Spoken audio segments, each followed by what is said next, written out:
para repercutir aqui a denúncia que foi me trazida pelo Fábio Jabá, o presidente do Cifuspesp, é o Sindicato dos Policiais Penais, né? O senhor Fábio Jabá, ele esteve até aqui no plenário no início, e ele acabou indo, mas ele me deixou a denúncia que eu acho que a gente tem que repercutir, porque nós temos que cobrar do governo, que o governo de plantão é que tem que dar resposta para as demandas, né? Então, é fato que é um governo lento, é um governo que já não pode mais ficar culpando o governo anterior, porque ele já teve tempo para fazer as coisas, né? São 9 meses, daqui a pouco são 10 meses, 1 ano, 2 anos, e aí não dá para ficar, não, porque eu peguei o governo nessa situação ou naquela. O governo eleito, ele tem que governar, ele não é eleito para ser governado. E se ele tem que governar, ele tem que dar resposta, e ele tem que ter eficiência nas suas respostas. Não pode ficar deixando para amanhã, para depois da manhã, isso daí a gente está encaminhando, a gente vai ver, e aí passa 1 mês, 2, 3, 4, 5, 6, 7, 8, 9, e as coisas não acontecem. Então, é fato que eu já tenho denunciado nessa tribuna a falta de efetivo nas polícias, né? Falta de efetivo na Polícia Civil, na Polícia Militar, na Polícia Técnico-Científica. E a Polícia Penal é um grande problema, porque nós estamos vivendo um momento de muita violência, de muita insegurança pública, e as pesquisas estão mostrando isso.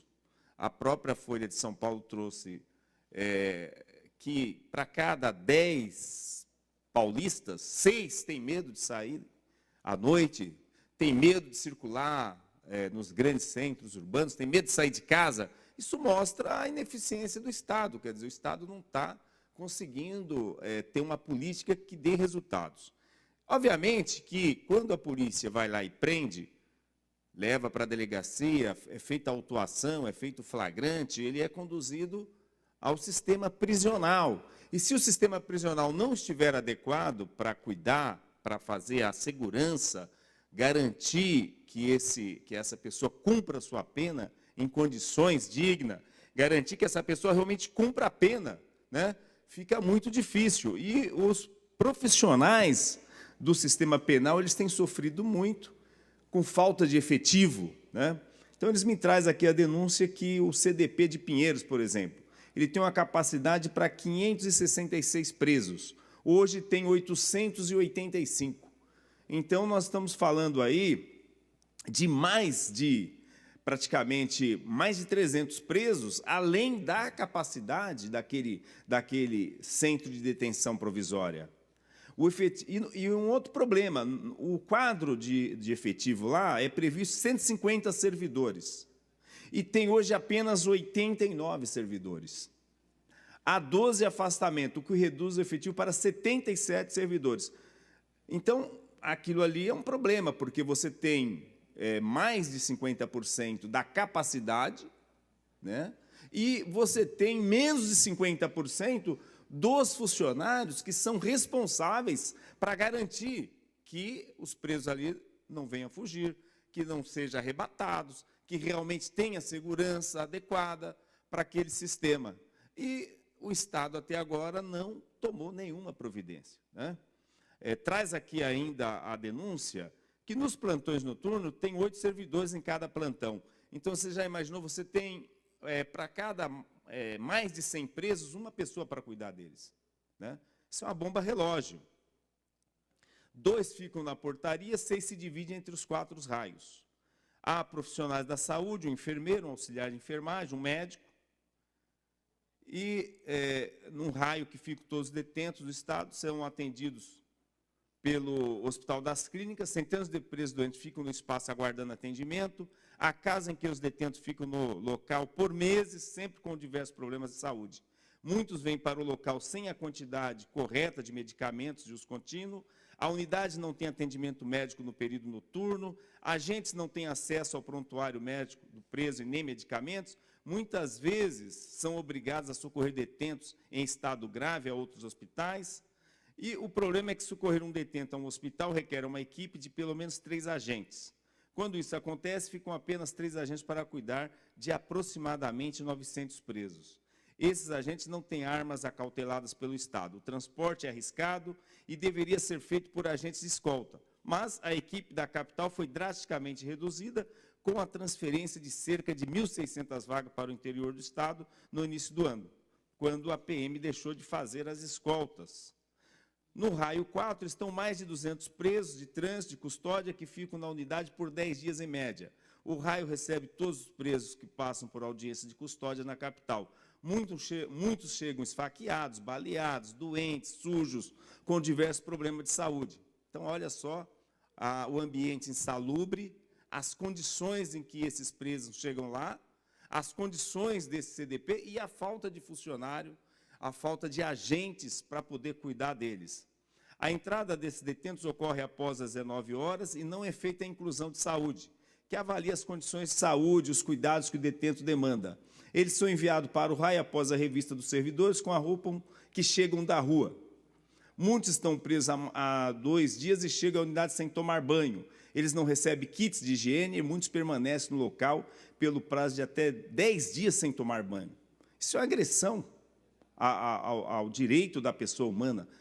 Ficar 10 dias sem tomar banho e sem remédio de uso contínuo. Chegam doentes, chegam esfaqueados, chegam baleados e sem remédios e ficam ali sem tomar banho. Essa é a denúncia que foi enviada para o meu gabinete. Não há como fotografar as condições do local porque os agentes não podem entrar com celulares e não há como capturar imagens das câmeras de vigilância sem identificação.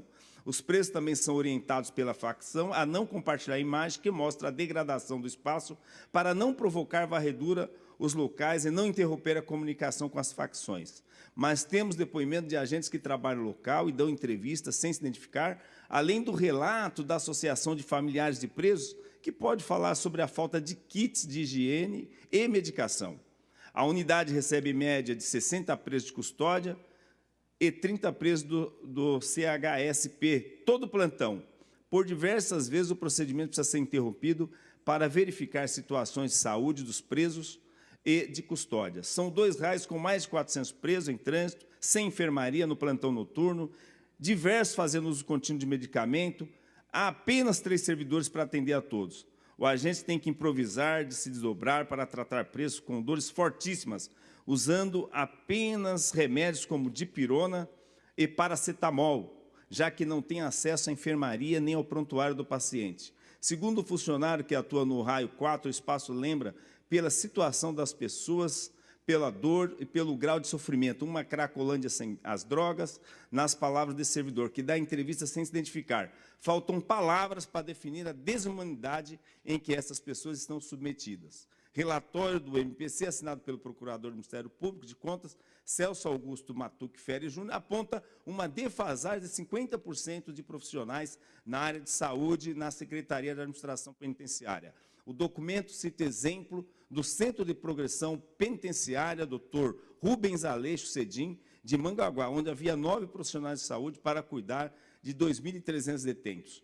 Em 2020, havia 299 enfermeiros e 80 médicos para atuar em todas as unidades, as 181 unidades. Em 2023, esse número caiu para 268 enfermeiros e 63 médicos. Então, aí vem aqui a denúncia de processo por abuso de autoridade, suicídio entre os policiais penais, que cresce 66%, risco de colapso, né? Falta de unidades, falta de agentes, a saúde e assistência dos agentes em estado crítico.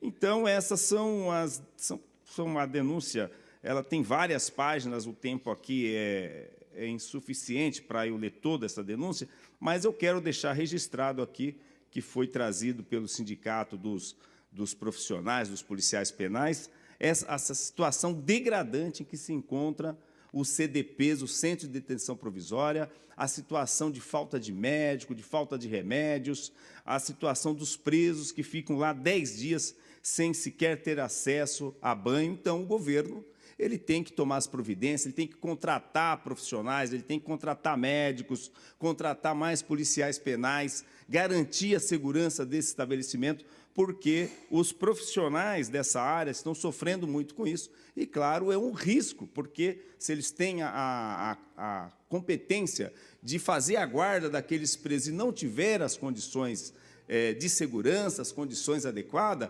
acaba toda a sociedade correndo um risco se o sistema colapsar. Então, senhora presidente, é a minha fala na data de hoje. Peço a Vossa Excelência para que suspenda os trabalhos até às 16h30.